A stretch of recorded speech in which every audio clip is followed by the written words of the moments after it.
Hey, everybody. Thank you for joining today's podcast. I'm here with Burke. Uriah, I just love you. Thank you for inviting me to hang out with you on your podcast. We're talking about Fortitude. Yeah, Fortitude, man. I think today we're going to talk about failure. Mm-hmm. And there's no two bigger fuck-ups, I know. Facts. That's facts right there. So it's perfect. I'm excited to be here with you. Thank you. Absolutely, man. So we've known each other, what, a couple years now? Yeah, not long. Yeah, not very long at all. But it feels like it was just a decade of depth already. Yeah. And so you're in real estate space, right? Mm-hmm. Yeah. So I'll tell you a little bit about me, where I come from. I'm a failed missionary, first of all. Me too.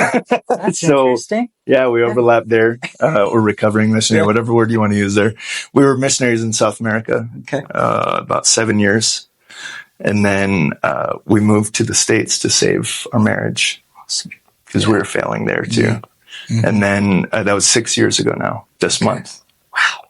And then we went through a whole restoration process with our mission agency, where they helped us get our feet on the ground and help us get to a solid spot in our marriage before we moved on to whatever was next. And I dove into real estate investing, and now I help fix and flip investors. And now I'm helping investors get into deals in the multifamily space and more restoration and beauty and growth in every direction. And my wife and I are in a great path, trending in the right direction, lots of connection and overlap. And then, I wrote a book this last year. And so maybe we could talk about that a little bit, but that, I have some chapters in there that the book really is about vulnerability. And so failure is part of that. What failures can we talk about? Or instead of hiding behind our successes, how can we talk about that failure in a way of connecting with others and not just growing from it, but also allowing this to grow from it? Yes, for sure. I love that quote. There's never really any losses, just lessons. And I think failure is a big key there. Like understanding that we should fail fast, that we should get in there and really give it our all. And if we slip up and fall on our face, it's okay. It's okay. Being able to come up from that and really just move forward with fortitude, right? Yes. Propelling us forward. Yes. So, dude, thank you so much for being here. Such an honor. And I'm excited to jump into this. Stay tuned because you will get into that book because I want to hear it. Good. Yeah, I can read stuff from it too. Okay. Yeah. So this thing, Fortitude. So as a lot of these people know already, is I just love the word. It's so much brings so much light to the fact that failure is a deal. That's a part of life. We experience some shit. We go through it, and they know already. I come from a divorce background, failed missionary as well, and just what does failure play in our lives and in Fortitude? But ultimately, it's helped forge who I am today. Yes. So. Yes. Yeah.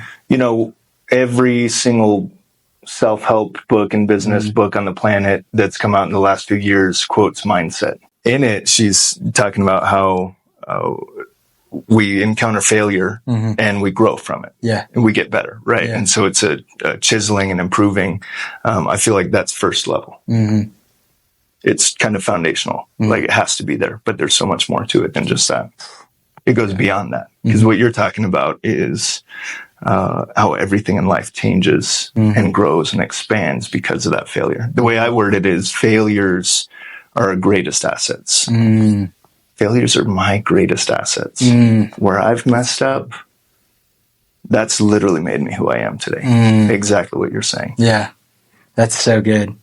Yeah, I mean, I think ultimately, it helps us recognize our humanity too, right?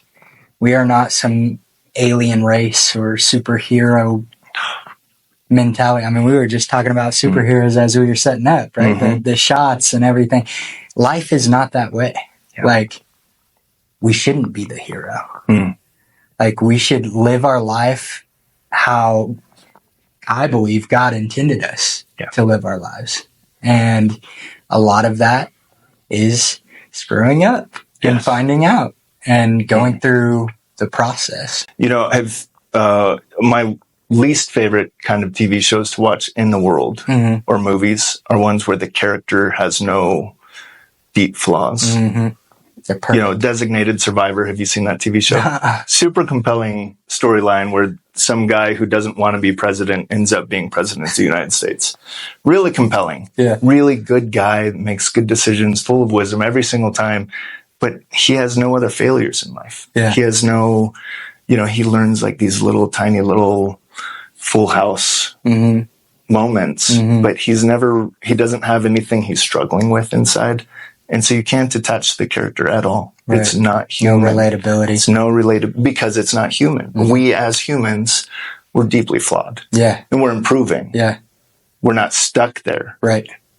But we've got to be honest about it. And that's where relationships end up being forged. So talk a little bit about that. Yeah. Because I feel like that is a thing in this day and age is, you know, I'm working through it. I'm sitting in it.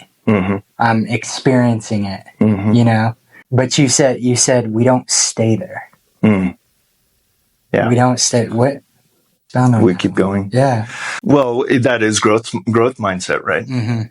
We mess up. We keep moving forward.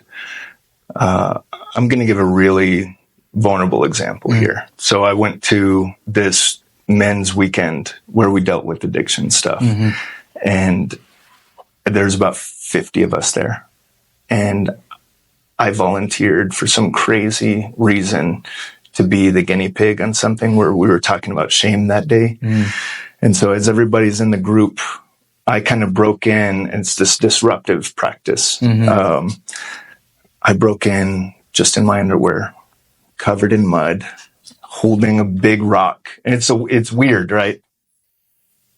But my goal wasn't to perform or to just freak the guys out or to put on some show. But what I did want to do and what I'd signed up for was to just show them my heart and whatever I didn't want them to see, to just let them see that. And so I went in front of them, and I'm holding this rock, barely able to hold it, which is shame, right? And I'm covered in it, that mud. And I'm thinking through all the mistakes I've had in my own life around addiction, and just, you know, I repented 1,000 times, so to speak, or 10,000, and just kept failing. And it wasn't actually progressing forward most of my life until the last 6 years. I finally got some traction there. But this was one of those pivotal moments. I was letting these people see my failure for the first time in my life. And so this rock I'm holding, I'm walking around the room. I'm trying not to make eye contact with people because before I stepped into that room, I really tapped into all my shame and all these yucky feelings. I did not want them to see me. And yet I was fully exposed. I needed to be seen. In order to be seen, I needed to be exposed. And so that's the beauty of when we fail. We're exposed, and we can finally see who we really are and where we're really going. Failure really is a guide in that sense. But I'm holding this rock, and I'm crying, and I'm saying these phrases that shame has just been speaking to me for decades. I'm not enough. I'm not good enough. I'm a fuck up. And there's this stand with a candle in the middle of it, and my eyes are kind of closed, and there's tears going everywhere. And I knocked over this candle stand on accident, and the candle fell over, and wax went all over the carpet. Even more. And this deep message came out of me, and it said, it just erupted out of me, really. Everywhere I go, I fuck things up. And even as I say that, I feel the tears right behind my eyes, because it's something I deeply believed about myself. It's something before I started dating my wife, I told her, be careful with me because I'm dangerous. Like, I'm going to hurt you. Because it's something I truly believed about myself, because of shame, because all these failures, and I wasn't growing from it. And then once I was able to let people see that about me, it no longer had power over me. I was finally able to not subscribe to it, hit unsubscribe. The only way to do that was to let people see me in it. Yeah. In my failure, in my junk. And so it's kind of a weird, vulnerable story. Yeah. But it's real. Oh man, but I needed to be seen in it before it could release its power over me. Yeah. I mean, that is the essence of what this community is about, is being real. And acknowledging your shit, looking it in the face and saying, you can't hold me anymore. Yes. You know? Yeah. I'm going to move forward. I'm going to continue to live my life how I should live my life. Yeah. You know, I think about, what you were just talking about and how, you actually got to deal with it right there. And I think we live in a society where everything's fakery, right? It's even we can trick ourselves into believing something that we're not, and not actually seeing ourselves for face value, which is beautiful, by the way, which is exactly how we are supposed to be created. Understanding that we need to grow and that we need to move forward. Yeah. And shining, right? Like, I think that's a big part. I mean, that's the timeline, if you will. Yeah. But you've got to acknowledge your shit forefront, or you're never going to shine. You're never going to be at a place like, if I'm still jacking off in some closet, but I'm sitting in front of somebody talking about, porn addiction and how to get over it. Right. And I would say there's a lot of that going on. I did that for 2 decades in ministry, and I would help guys over here and help guys over here. And inside, man, I was just suffering. I didn't know how to bring them into it except say, oh, I get it. So how did you get to that place of... failure is something you have to go through. So we could hit the wall of failure, and we will inevitably, every one of us, in maybe 100 different ways and 100 different walls potentially. But we'll hit that wall, and we can't go around it. We can't go back. We can't go over it. You have to go through the wall. You have to go do the work. You have to face who you really are. You have to face the uncomfortable feelings that are surfacing. You have to bring other people into it, because maybe it's too big of a wall to get through yourself. And what I was doing for years was hitting it, bouncing off, hitting it, bouncing off, hitting it. And at one point, I remember 2008, all my addiction stuff surfaced and people found out. Everybody knew. I lost most of my social network. I tried to go over it. I tried to be transparent about stuff, but I wouldn't really invite people into it and help me get through it. The uprooting. Yeah. The actually getting to the root of issues. For some reason, if we don't do that, then that wall still stands. Right. And that's the work, the personal work that we have to do. Yeah. For me, I think about, divorce and going through all that. And dude, if I didn't have my counselor, bro, I'd be diving into all sorts of shit that I just would not need to be in. Compulsively. Yeah. Of course. But that accountability factor of him checking in with me, where are your thoughts? Where is your mental? You're doing good, but how are you going to protect that? Absolutely. And you had friends who were playing that role too. Right. You weren't alone in it. Yeah. Oh, community is huge. We need each other. Yeah, we need each other. So something I've found about success is it's usually a mask we wear. So when we're talking about failure, we've got to talk about success. What is success? We could talk about that all day, right? But what's fascinating about success is we hide behind it because we think that we'll get we do get little ounces of admiration and respect from other people. We get little micro doses, enough to feed the soul where we think we're okay. Stroke the ego. Stroke the ego a little bit. The ego needs failure. Yes. Come on. Man. Come on. So when that stuff's exposed, what's his name? Richard Rohr prayed for 20 years straight every morning. God, will you allow me one good humiliation today? Could you imagine that? That's a prayer. But what he wanted is he didn't want his ego to cling to his successes anymore. Right. And he didn't want to hide behind those successes anymore, because then we can't experience relationship. Yeah. You and I wouldn't have a deep relationship if all we talked about was our successes. And we have plenty of successes to talk about. Yeah. But that's just shared experience.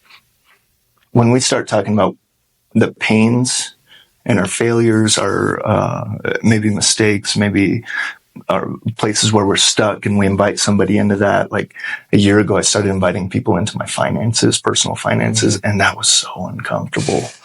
But I needed that because I need this. Yeah. And those relationships are deeper for it. Yeah. I tax season, right? Yeah. I looked at how much I went out to eat.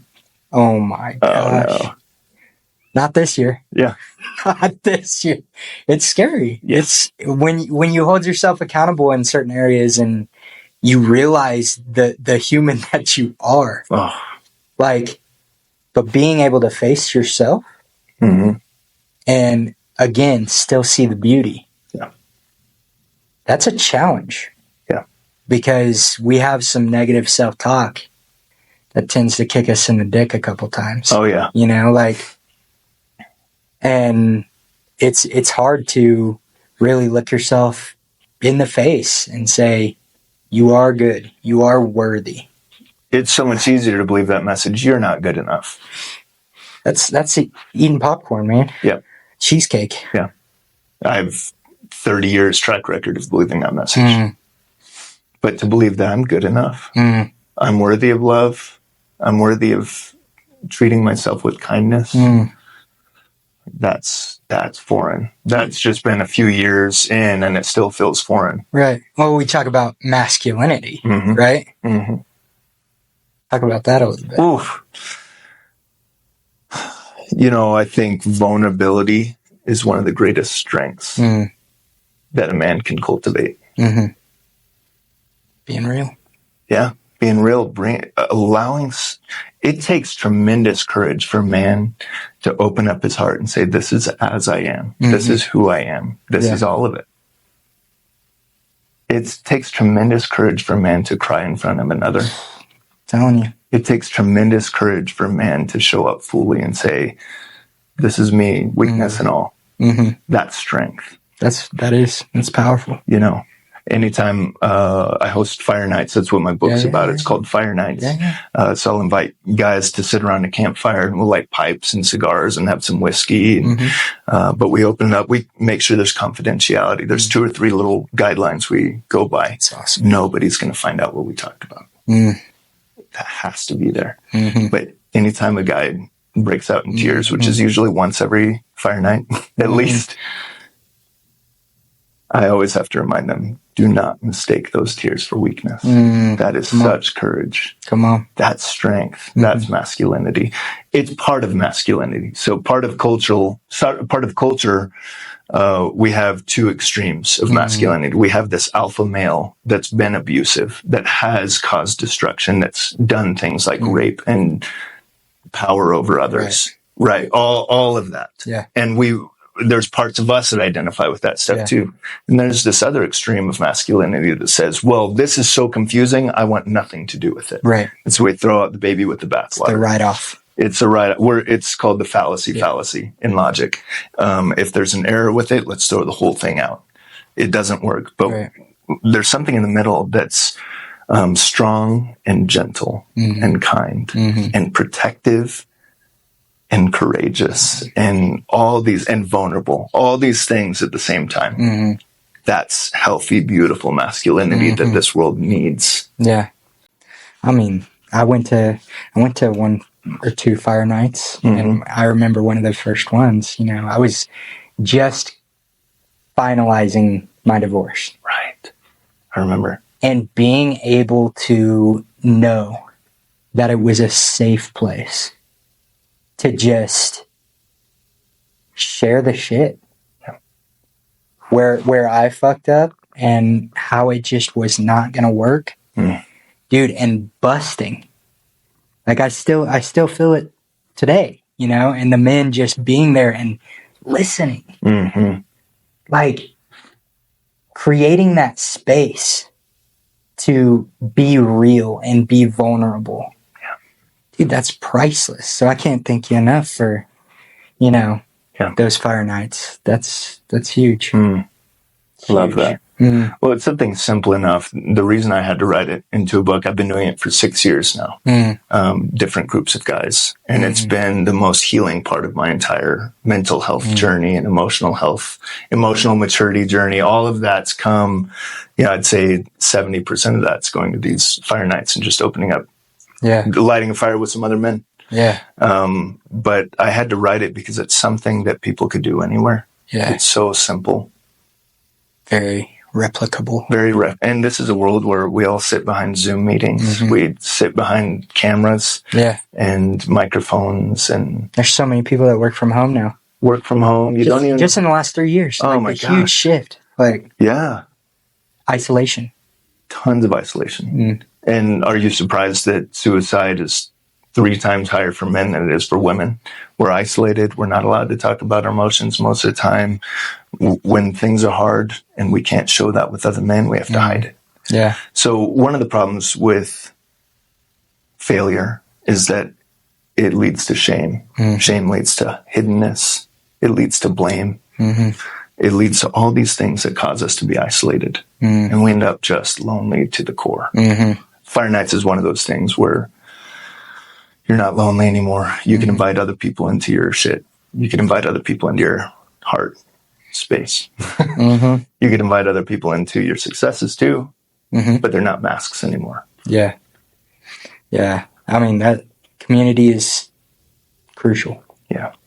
100%. Like, you can't do it alone. Right. And when you think you can,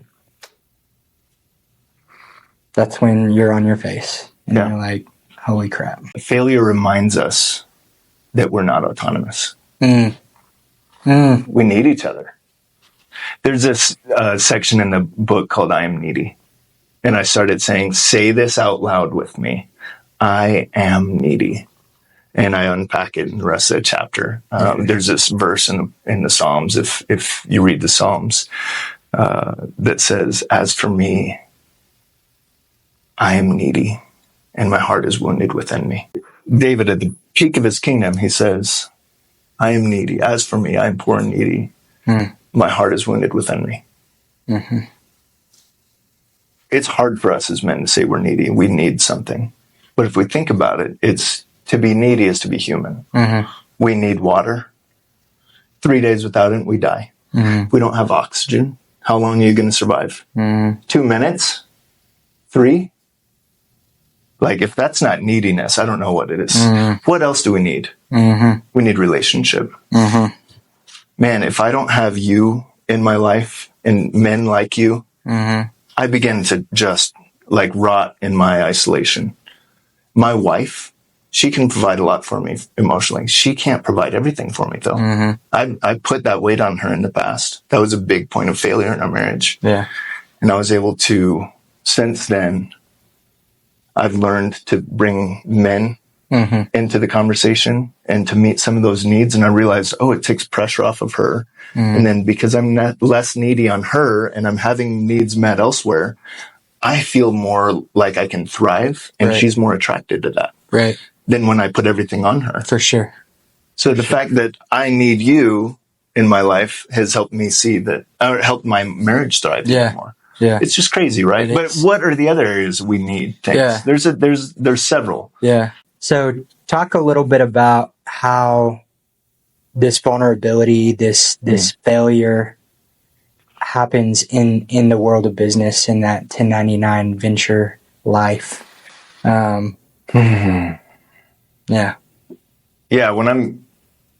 I've got 5 kids. When I'm teaching one of them how to roller skate, I don't have real coordinated kids either. So they fall a lot and they're scared to fall. They're super terrified to fall, which aren't we all? We are. Right? We are. So I tell them, if you want to get good at skating, you have to fall 1,000 times first. And I find the same is true in any new venture I'm setting up. And I've set up several. I've set up online businesses. I almost set up a CrossFit in South America.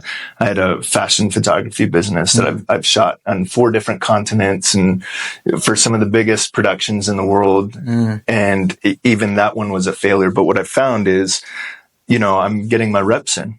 With every one of these, I'm learning business concepts that can be applied across industries. And I'm learning stuff from, dealing with multiple markets and multiple audiences, multiple industries. And all of a sudden I'm getting this MBA basically from all my different failures, and they're accumulating over time. Yeah. Because initially it doesn't seem like progress. Initially it seems like a step backwards. Right. Over time though, you're like, oh, I'm never making that mistake again. Yeah. Oh, I've been there. I'm not going to be in that kind of partnership again. I learned my lesson back then. Yeah.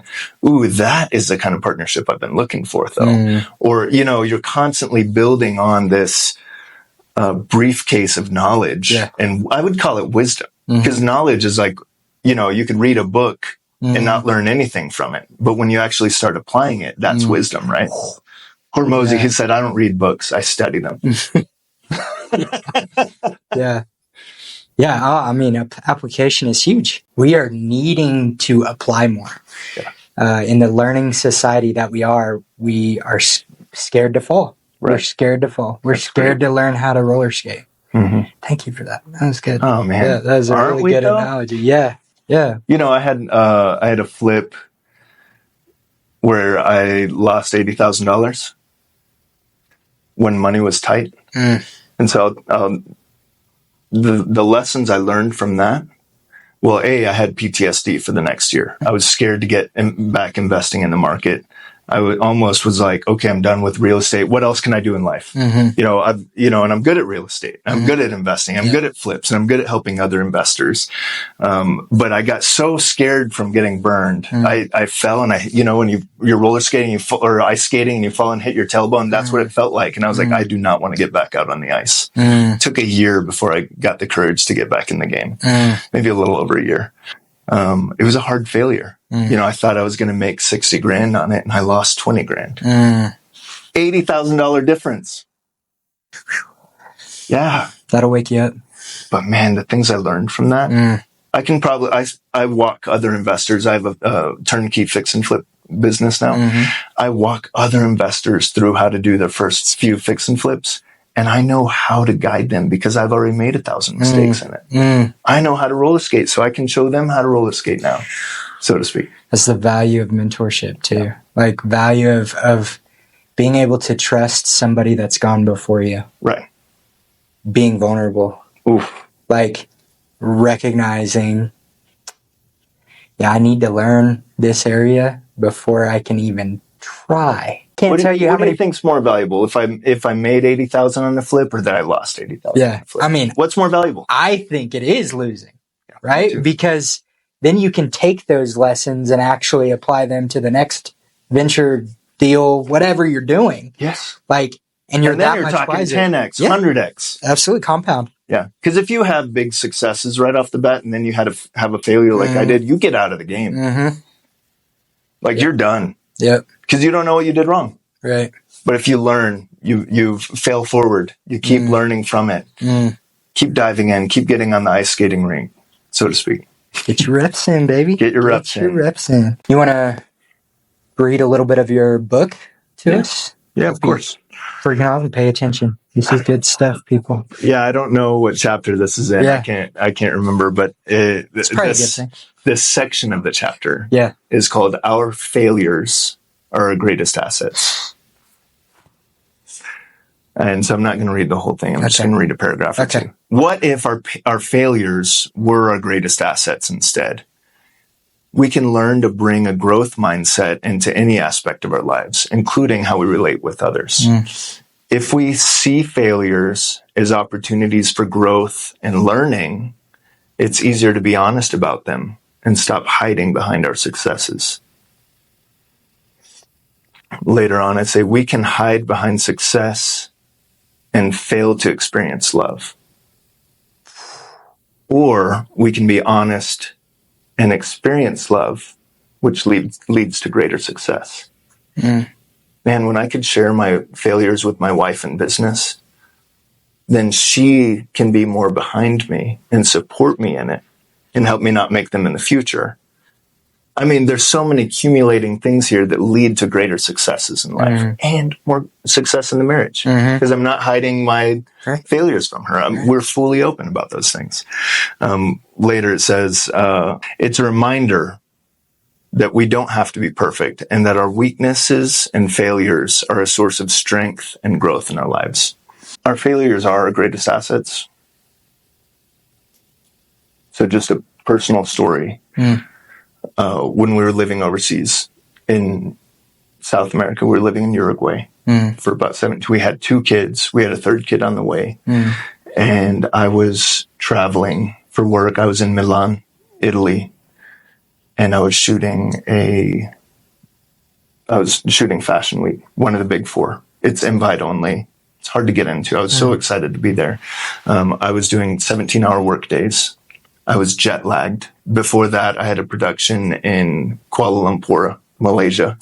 And so my jet lag was like double. Right. And I was working, and I was having to send, at the end of each day, I would have to send photos to multiple magazines around South America that were featuring stuff from that Fashion Week.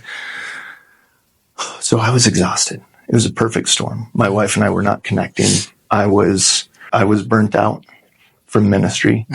My relationship with my wife was suffering, and I had recently fallen back into pornography. I had like a year of sobriety, and I fell back into it, and I was just covered in shame. So for me, it was this perfect storm of events. And I met this girl who thought I was the most interesting man in the world. And it was cocaine for me. Like every word I said, she just was amazed with. And all this lack in my soul, like longing for affirmation.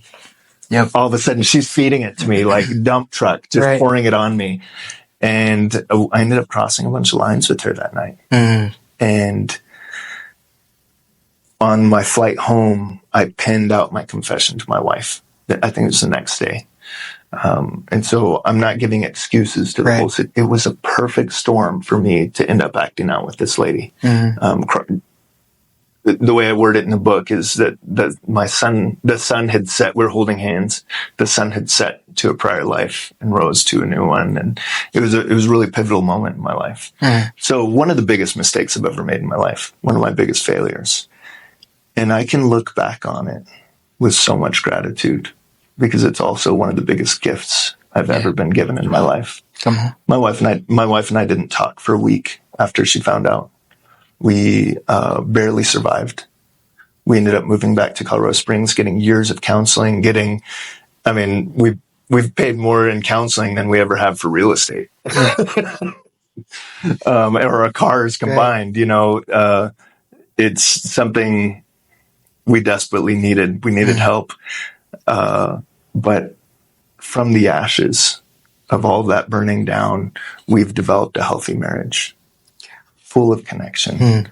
I know what it is to have friendships now, because I used to hold men at arm's length. I used to kind of let them get to know me, and we'd laugh and drink a little. But I wouldn't let them in. I learned, some of the most valuable lessons in my entire life came from that failure. I couldn't be more grateful for it. My wife too. Believe it or not, she's grateful for it. She's like, man, we were in such a bad spot. We weren't on a good trajectory. Thank you. Yeah. The things that our failure impacts too, we don't even understand. Right. Like we live in a 3-dimensional world and we're so infatuated with 3D. But what happens when we experience 1,000,000D? Yeah. We don't know what that is. Yeah. We don't know what our actions actually, and the courage to fail. Right. You don't know who's watching you. Yeah. You don't know what that story, how it's going to impact, right? Like the ripples after. Yeah. And how much power that contains is immeasurable. And that's exactly what I meant when I said, so the baseline is, we learn from our failures. Right. But what you're saying is this thing's expansive. When we have an opportunity to fail and we take it, and it's more than growth. It's accumulating to future ventures. It's accumulating to healthy relationships. It's accumulating to all this other stuff that's so much more than 3D. Right. This is going 1,000 miles down the road and affecting it. And, it's a butterfly effect. Right. I think of the iceberg, right? There's the small little iceberg, and then down below, it's just freaking massive. Yeah. And I feel like that's what our life is, man. Mm-hmm. Like we have so much, and there's so many failures. There's so many acknowledgments of our failures that we can take and interact with, but we choose not to. Right. We choose to, oh no, that was a failure. I mean, society's great at it. Yeah. Oh, you failed? No, okay, I don't. Cancel culture, right? Yeah. Like, oh no, you're terrible. Right. I'm done. And then the entire world is done with you at that point. Yeah. What if we changed that? Yeah. What if we started viewing failure as our asset and we learned from it and applied it to our lives? How much more dense and powerful is our life when we actually choose to view life that way? Yeah. And view our failures that way. So powerful. Yeah. Yeah. That's good, dude. So at my kids' school, they embrace growth mindset. And I love it. So I went and watched them do a little jump rope competition where they were showing dance routines that they'd made using jump ropes. And they all got super creative, throwing in volleyballs. And I mean, it got crazy. The elementary kids. Yes. But something the principal said before, because the whole school is watching. Yeah. Something the principal said before is, if somebody makes a mistake, let's applaud them and encourage them to keep going. Mm-hmm. And so every time somebody tried to jump and got stuck, everybody would start applauding, and then they would start giggling and laughing. I really had no idea what to expect. I would think initially they mess up, and I was like, my stomach would drop, like, oh no, that poor kid. Yeah. And then everybody's cheering them on, and they're giggling, and then they have more fun. Yeah. It's like failure didn't even happen, and they just kept going. Come on. Me as a kid, I would have sat there, peed my pants in front of everybody out of embarrassment. I just love that. Yeah. What if instead of cancel culture, we had that? People talk about, that pastor, another pastor was found out with pornography or cheating with his secretary or whatever. And it never surprises me. I'm always like, oh yeah, of course. But what if we saw that? And I do this internally, and I do this with my wife. But what if we as a culture saw that and we're like, yes, I love that, because now he doesn't have to hide anymore. Right. Now he's going to start doing the work. Mm-hmm. Now he's going to have the best sermons of his life if he goes through that wall and not around it. Now real stuff's going to happen. Yeah. I get excited. Dude, me too. It's so easy to judge. Yeah. It's so easy to sit behind a keyboard, right? And just make these comments and look at somebody else's life, but not acknowledge your own. Yeah. Not really look in the mirror and see where your fails are and consider them. Yeah. Even considering them. I can't tell you how many friendships, that I've had over the years where I've taken the stance of victimization and just been like, no, you did this to me. Right. Right. Instead of acknowledging I fucked up too. Yeah. It takes two. Right. Blood on everyone's hands. That's what I say. Whoever's involved. Yeah. You're all an accessory. Totally. But acknowledging ourselves and where we were at in that moment when that event or situation or circumstance took place. Yep. Staring ourselves in the face and saying, you fucked up. Yeah. It's okay. You can continue. You can take your failure, wear it, and move forward. I love it. And actually do the work. And too many people are just deciding, no, I don't want to acknowledge that I was wrong. Right. I'm of the right party. Yeah. They're on their high horse. They're taking the high road. I wish I could write a book called Take the Low Road. That's the next one. No, actually, my next one's going to be called Fuck Nice.